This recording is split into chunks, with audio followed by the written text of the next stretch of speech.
Assalamualaikum warahmatullahi wabarakatuh. Alhamdulillahirabbil alamin.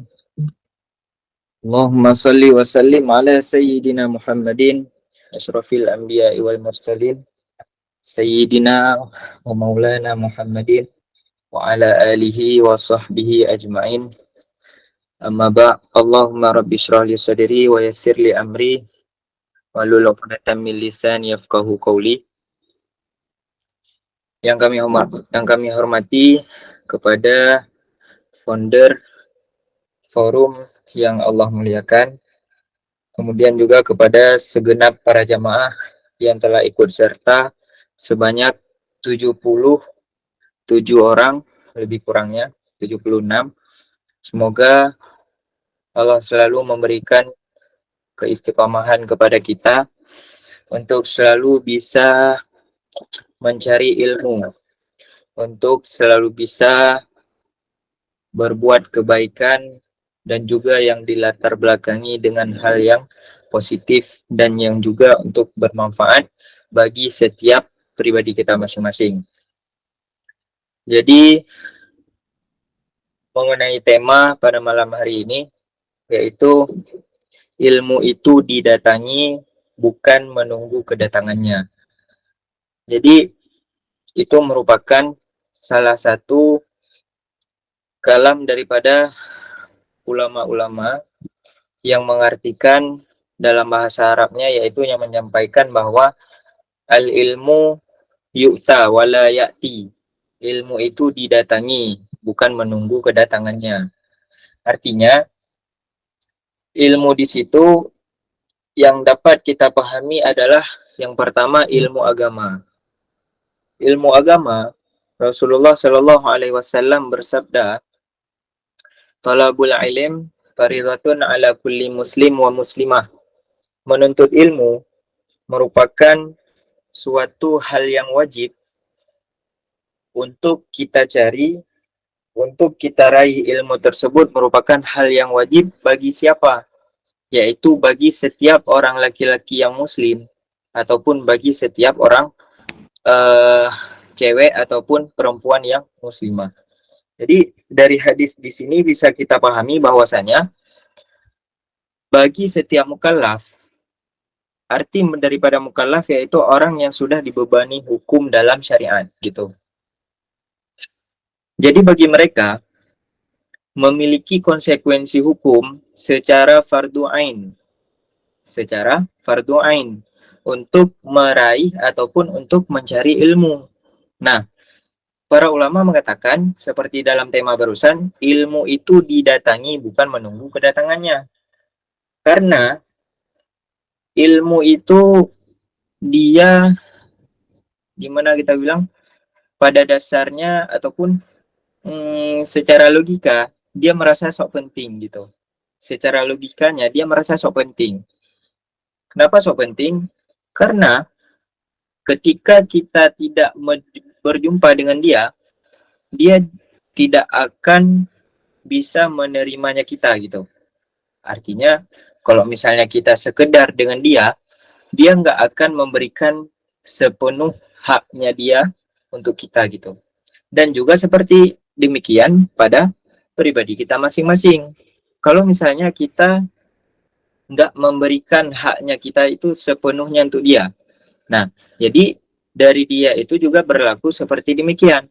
Nah, makanya Rasulullah Shallallahu Alaihi Wasallam bersabda, "Man salaka tariqan yaltamisu fihi ilman, sahalallahu lahu tariqan ilal jannah."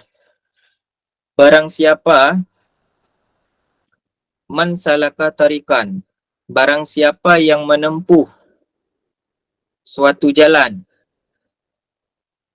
man salaka tariqan yaltamisu fihi ilman, yang ada di dalamnya tersebut yaitu ilmu agama, ataupun barang siapa yang menempuh suatu perjalanan untuk menuntut ilmu, sahalallahu lahu tariqan ilal jannah, niscaya Allah akan mudahkan jalannya untuk menuju kepada surganya Allah. Ini hadis yang diriwayat oleh Imam Muslim. Dari hadis ini dari redaksi hadis ini bisa ambil kesimpulan, bisa kita garis bawahi, seberapa mudah Allah memberikan surga bagi orang yang mau menuntut ilmunya agama Allah. Apa? Bisa kita garis bawahi, seberapa mudah ataupun semana mudah, bahkan mudah banget gitu. Jadi Allah itu menyiapkan surga bagi orang-orang yang mau menempuh ilmu agama. Artinya bagi orang-orang yang mau menempuh suatu jalan yang mana dalam jalan itu adanya ilmu agama. Contoh kita bilang, ada santri-santri yang mondok di pesantren, ataupun ada daripada ikhwan dan juga akhwat yang mengikuti seluruh rangkaian kegiatan majelis baik secara offline maupun secara online. Nah, itu kan jalan. Jalan yang mana jalan itu yang Allah siapkan surga ketika jalan yang kita tempuh itu kita sukses di dalamnya gitu. Jalan apa? Yaitu jalan yang menentukan ataupun jalan yang mendapatkan kita pada jalan itu adalah ilmunya agama Allah Subhanahu wa taala. Ilmu, berbicara soal ilmu ini masih umum.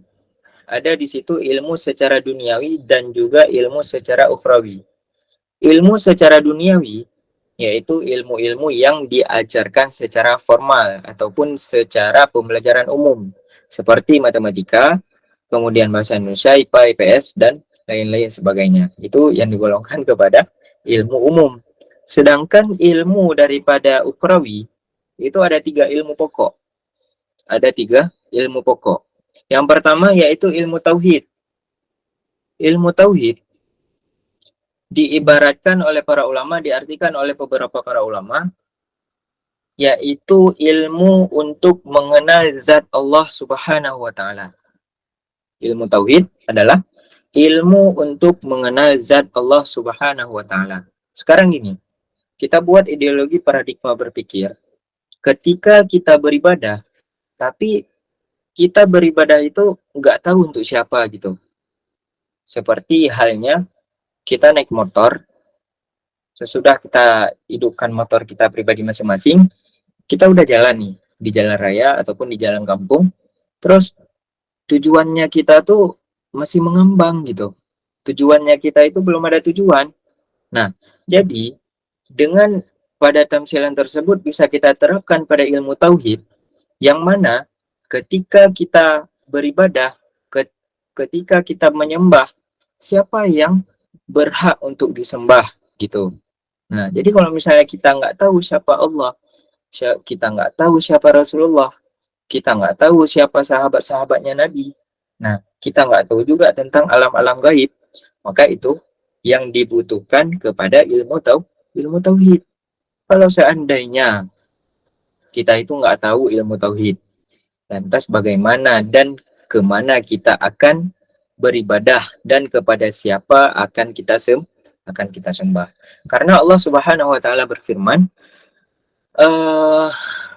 wa ma khalaqtul jinna wal insa illa liya'budun. Tidaklah aku ciptakan jin dan manusia hanya untuk beribadah kepadaku, kepada Allah. Ketika kita tidak mampu menguasai ilmu tauhid, lantas untuk siapa kita beribadah? Semoga bisa dipahami ya. Itu yang pertama, ilmu tauhid. Ini ilmu secara syariat. Ilmu secara syariat ada 3. Yang pertama ilmu tauhid. Yang kedua, itu adalah ilmu fikih. Ilmu fikih, tujuannya apa sih? Ilmu fikih itu tujuannya agar kita tahu, agar kita mengetahui betul bagaimana kita mengerjakan ibadah sesuai dengan perintah syariat. Contoh, kita sholat. Sebelum kita sholat itu kita harus mengetahui dulu apa aja syarat-syarat daripada sahnya sembahyang, ataupun syarat-syaratnya daripada diterimanya sholat. Karena beda antara syarat sahnya suatu perbuatan dan juga syarat sahnya suatu perbuatan. Nah, jadi syarat sah dan syarat diterima suatu perbuatan amalan kita gitu. Jadi sebelum kita sholat, yang harus kita perhatikan syarat sah daripada sembahyang itu adalah salah satunya yaitu tertutupnya aurat. Ketika kita melakukan sholat, namun aurat kita terbuka, maka itu tidak diterima, bahkan tidak sah di sisi dalam pandangan syariat. Dan juga seperti menghadap kiblat dan juga taharah, yaitu bersuci daripada hadas kecil dan juga hadas besar. Nah, jadi kalau misalnya kita sholat namun tidak didasari dengan ilmu agama, maka itu akan ditolak, akan tidak diterima oleh Allah Subhanahu wa taala. Maka oleh karena itu, salah satu tujuan daripada mempelajari ilmu fikih adalah untuk mengetahui secara betul bagaimana retorika ataupun mekanisme kita beribadah kepada Allah Subhanahu wa taala. Adakah ibadah itu sholat, puasa, zakat, haji, dan lain sebagainya, umrah, ataupun hal-hal yang uh, bersangkut paut ataupun hal-hal yang mengikat dengan seputar ibadah gitu. Karena kalau misalnya kita nggak tahu perkara hal yang demikian, kayaknya lebih pas nggak usah hidup aja deh gitu. Karena nggak ada hasilnya gitu. Kita ibadah, sedangkan ilmu nggak punya gitu. Nah, kemudian yang ketiga itu ilmu tasawuf. Ilmu tasawuf yaitu ilmu untuk menjaga amalan yang sudah kita lakukan. Kita tadi kan udah sholat nih, kita udah sholat, terus dengan nggak adanya ilmu tasawuf dalam jiwa kita, kita akan merasakan salah satu daripada penyakit hati yaitu takabur. Nah, ketika kita selesai ibadah, kita takabur terhadap manusia. Kita bilang sama kawan, aku semalam ada sholat tahajud nih, 2 rakaat gitu. Itu dengan merasa bangga, dengan merasa ria, bahkan sombong, yang secara tidak langsung Allah itu sudah menghapuskan pahala sembahyang tahajudnya yang dilakukan pada semalam itu. Itu gara-gara apa? Dikarenakan tidak ada memiliki ilmu. Maka sesuai dengan tema, ilmu itu didatangi. Kita pergi tempat guru, kita tanyakan, oh Ustadz, ini kalau misalnya ada ini perkara ini bagaimana hukumnya? Oh, kalau misalnya ini ada perkara tentang hal-hal yang mendapatkan batalnya puasa, misalnya kayak para akhwat itu ada darah haid kayak gitu. Itu kita tanyakan kepada orang-orang yang lebih mengetahui. Maka dalam ayat disebutkan fas'alu ahla zikri. Maka in kuntum la ta'lamun. Maka engkau tanyakan kepada ahlinya. Kalau misalnya kita berbicara tentang ilmu, kita harus juga bertanya kepada Pak Kiai, ataupun kepada ulama, ataupun kepada ustadz yang mengetahui betul tentang keahliannya dalam perspektif bidang ilmu agama, seperti itu. Kemudian, wala ya'ti, ilmu itu tidak ditunggu kedatangannya, kayak gitu. Ilmu itu nggak datang dengan sendirinya, kecuali kita akan mendatangi kepada dirinya ilmu. Kecuali karena ilmu itu ada dua, ilmu nadhari dan ilmu daruri. Kalau nadhari itu maknanya ma yahtaju ila ta'ammul, yaitu sesuatu yang berhajat kepada pemikirannya kita. Misalnya nih, apa pengertian sholat pada syara? Nah, sebelumnya kita udah hafal nih. Apa ya kira-kira? Oh ya, af'alun wa aqwalun muftatahatun bitakbiri wa muhtatamatun bitaslimi, yaitu segala perbuatan dan juga segala perkataan yang diawali dengan takbir dan yang disudahi dengan salam. Oh iya, itu ya yang dinamakan dengan sholat gitu.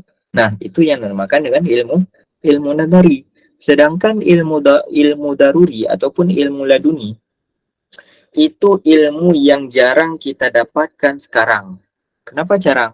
Karena ilmu laduni itu ataupun ilmu daruri, yaitu Allah yang mengilhamkan ilmu kepada seorang hambanya yang Allah pilih gitu. Maka kalau misalnya pengen untuk mendapatkan ilham ilmu daripada Allah Subhanahu wa taala, perbanyakkan doa, perbanyakkan ibadah, perbanyakkan amalan. Karena sesuatu yang kita udah mengetahuinya namun tidak kita amalkan, maka itu bagaikan pohon yang tak berbuah. Al-ilmu bila amalin, seperti yang dikatakan oleh para ulama, al-ilmu bila amalin kasyajari bila thamar, yaitu ilmu yang sudah kita pahami. Al-ilmu bila amal, ilmu yang sudah kita mengetahui, ilmu yang sudah kita pelajari. Kalau misalnya kita tidak amalkan ilmu itu bagaikan pohon yang tidak ada buahnya. Masyarul muslim wal muslimah yang Allah muliakan. Uh, Sebenarnya kalau berbicara tentang ilmu, ini agak panjang lebar sih. Karena kalau ilmu itu dikatakan oleh para ulama, utlubul ilma minal mahdi ilal lahdi.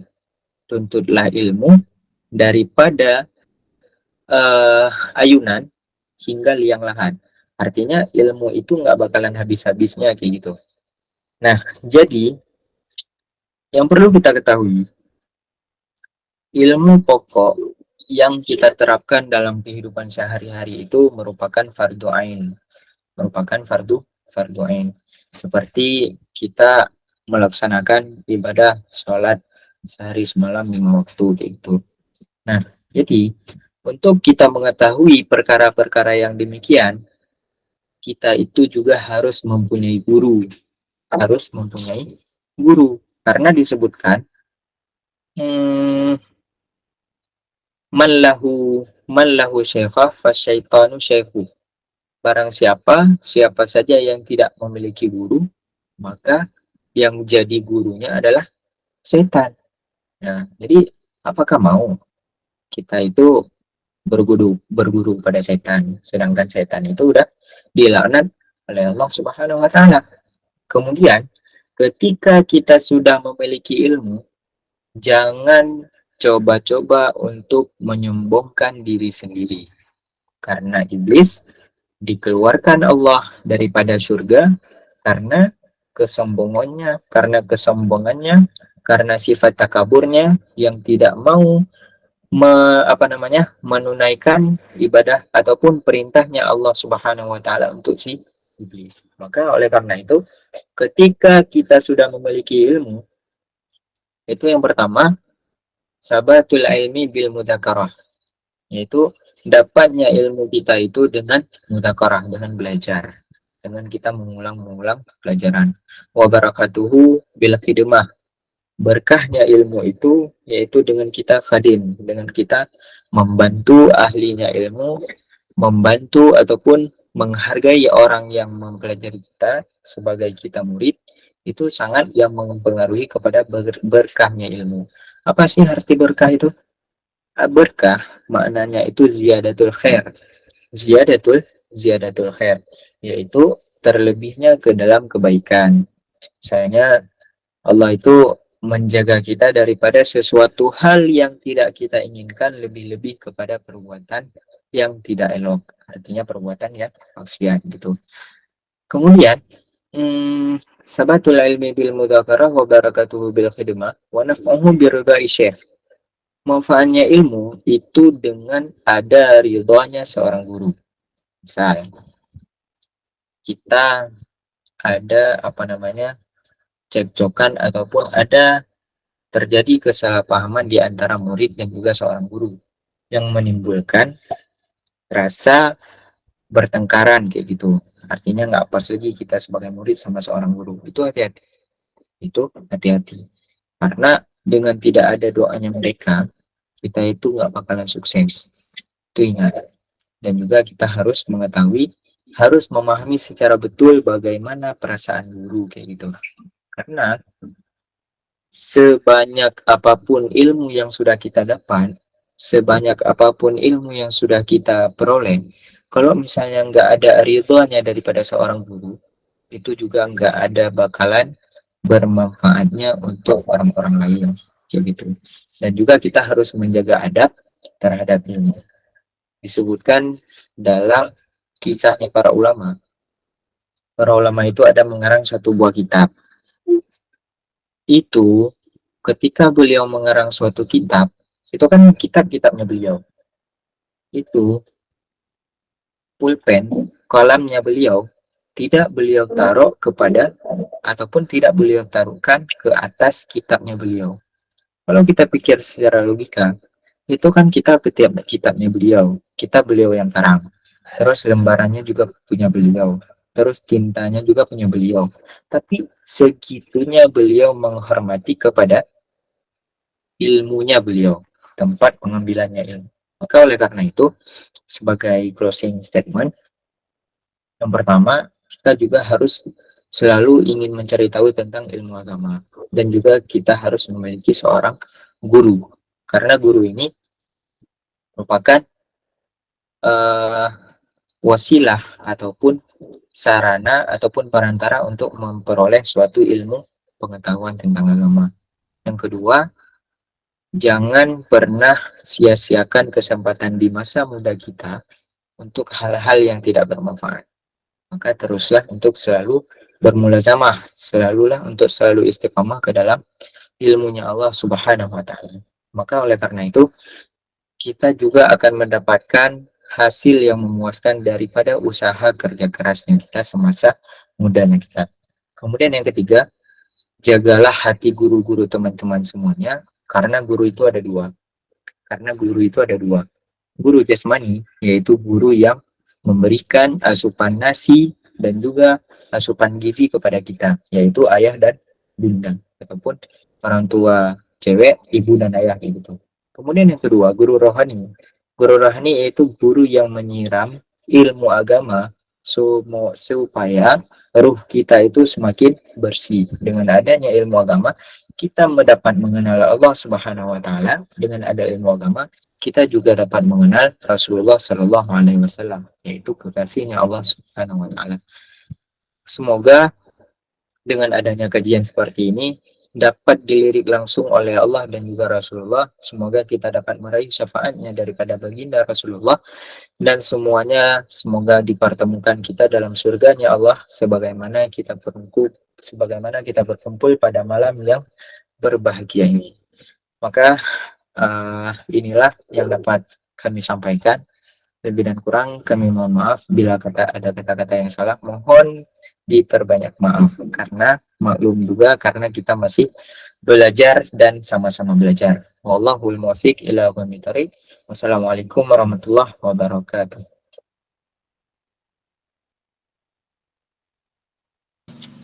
Demikian tausiah mauidhah hasanah yang telah disampaikan oleh Ustadz Amrul Yunan. Kami ucapkan terima kasih kepada Ustadz atas berkenannya memberikan ilmu yang sangat bermanfaat ini. Semoga ini dapat menambah rasa cinta dan takwa kita kepada Allah Subhanahu wa taala. Selanjutnya diteruskan dengan sesi tanya jawab. Bagi yang ingin bertanya, Ana persilahkan untuk di-on-kan mic-nya, atau yang malu bertanya secara langsung bisa mengirim pertanyaan lewat kolom chat yang sudah tersedia. Sebelumnya afwan Ustadz berkenan menjawab berapa pertanyaan? 3 aja boleh. Baik Ustadz, izin membacakan pertanyaan pertama. Assalamualaikum warahmatullahi wabarakatuh. Pak Ustadz, izin bertanya, kan pernah dengar mengapa Allah menyuruh kita untuk mencari ilmu sebanyak-banyaknya? Pertanyaannya, bagaimana caranya untuk menuntut ilmu sesuai dengan tuntutan agama sehingga kita memperoleh ilmu yang bermanfaat? Terus apakah menuntut ilmu itu termasuk dalam kategori jihad fisabilillah Ustadz? Terus apa sih keutamaan dalam menuntut ilmu dalam agama Islam Ustadz? Syukron Ustadz. Oke, pertanyaan yang bagus. Jadi untuk Kak Finah Akila Salsabila, mengapa Allah menyuruh kita untuk mencari ilmu sebanyak-banyaknya? Karena Allah Subhanahu wa taala berfirman, walladzina utul ilma darajat. Itu ada beberapa ayat yang di belakang yang saya udah lupa. Jadi Allah itu tujuannya menyuruh kita mencari ilmunya Allah Subhanahu wa taala, yaitu untuk memperjuangkan agamanya Allah. Itu yang pertama. Yang kedua, untuk menghilangkan ataupun memusnahkan rasa kejahilan yang ada pada diri kita. Kemudian Allah juga akan mengangkat derajat bagi siapa saja yang menuntut ilmunya Allah Subhanahu wa taala. Karena Allah berfirman, "Walladzina utul ilma darajat." Allah itu akan memberikan derajat yang tinggi kepada siapa saja yang ingin peduli ataupun yang ingin mempelajari tentang ilmu agamanya Allah. Sekarang kita lihat, kalau misalnya antum ada lihat para ulama itu bagaimana mulianya mereka ketika duduk bersama orang-orang di sekitarnya, kayak gitu. Jadi ada sisi kemuliaan yang tidak dapat diperoleh oleh siapapun kecuali orang yang menuntut ilmu. Gitu. Itu tujuannya. Kemudian uh, uh, untuk menuntut ilmu sesuai tuntutan agama misalnya ilmu dengan bermanfaat. Nah, kita dapat memperoleh ilmu dengan bermanfaat. Salah satunya seperti yang saya ungkapkan tadi, sabatul ilmi bil mudzakarah. Kita memperolehnya ilmu dengan belajar.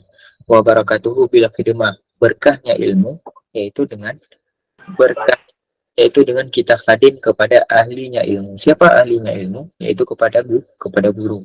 Wa naf'uhu bi ridha'i syekh. Kemudian manfaatnya ilmu itu ketika adanya ridha seorang guru terhadap muridnya.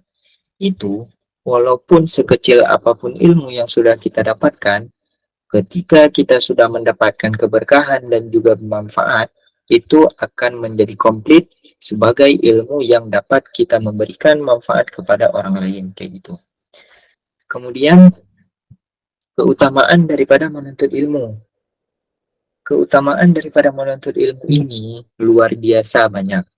Di antaranya itu ketika kita mampu menguasai ilmu agama, itu kita tidak akan pernah dibodohi oleh siapapun. Karena kita sendiri sudah mempelajarinya. Contoh misalnya kita bilang, sholat zuhur berapa rakaat? 4. Kalau misalnya ada orang bilang itu sholat zuhur 3 rakaat atau 2 rakaat, kan nggak bisa kita bilang. Karena syariat yang menetapkan sholat zuhur itu 4 rakaat. Nah, terus kemudian hal-hal yang dapat membatalkan sholat. Misalnya kita makan lagi sholat. Terus ada orang bilang, lah Ustaz, itu kalau misalnya kita makan dalam sholat itu kan nggak batal sholatnya gitu. Oh, ente nggak tahu nih. Maka perlu mempelajari ilmu. Itulah salah satu keutamaan daripada menuntutnya ilmu. Dan juga Allah itu akan mengangkat derajat penuntut ilmu setinggi-tinggi derajat di sisinya Allah Subhanahu wa taala. Semoga bisa dipahami. Wallahu a'lam bishawab.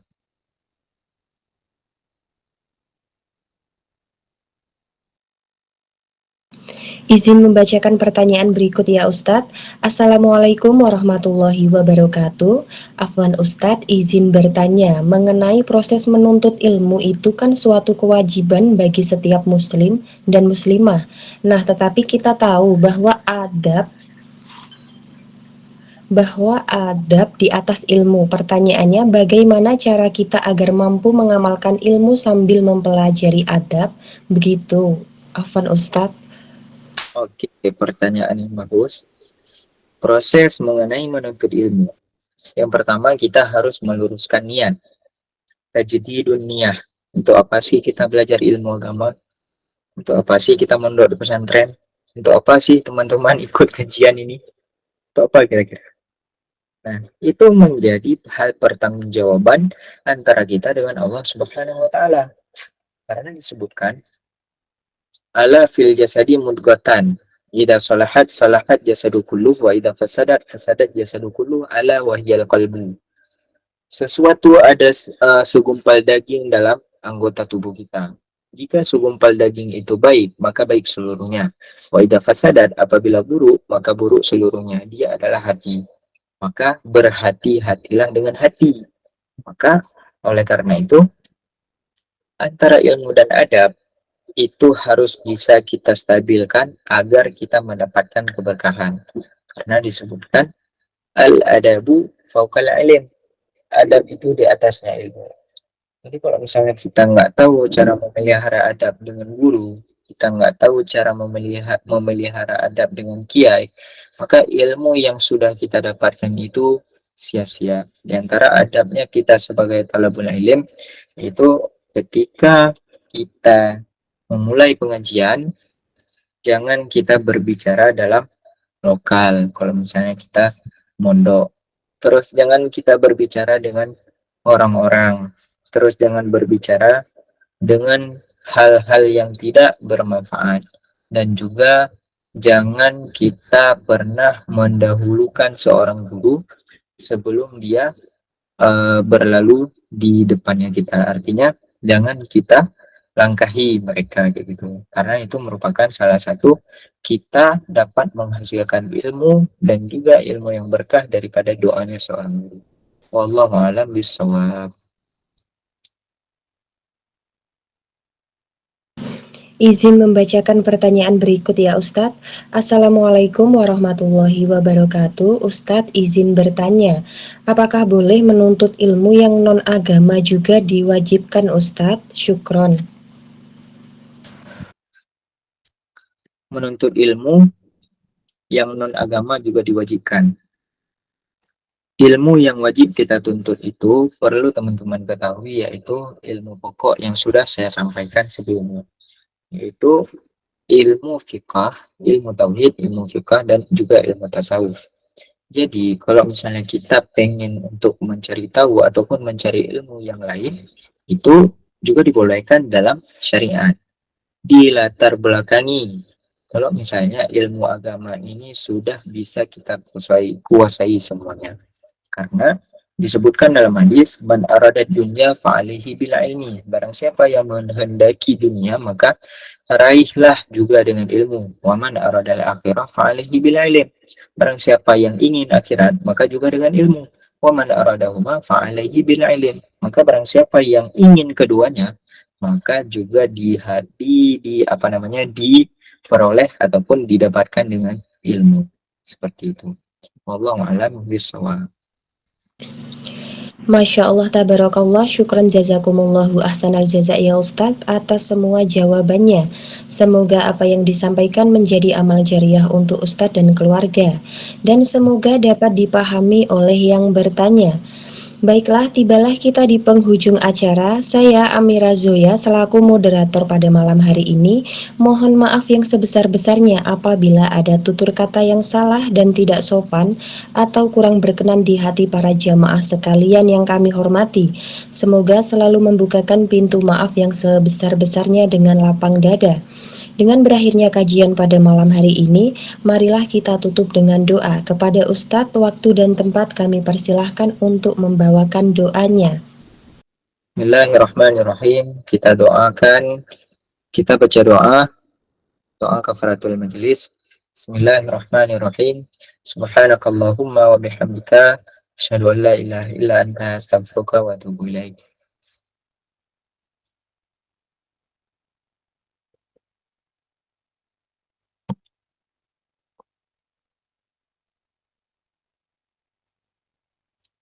Sudah.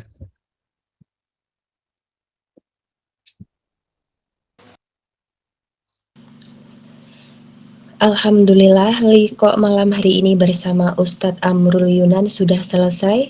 Dan syukran jazakumullahu ahsanal jaza Ustadz atas ilmunya yang luar biasa, Masya Allah. Semoga ilmunya bermanfaat untuk kita semua dan menjadi wasilah bagi beliau sebagai pahala jariah.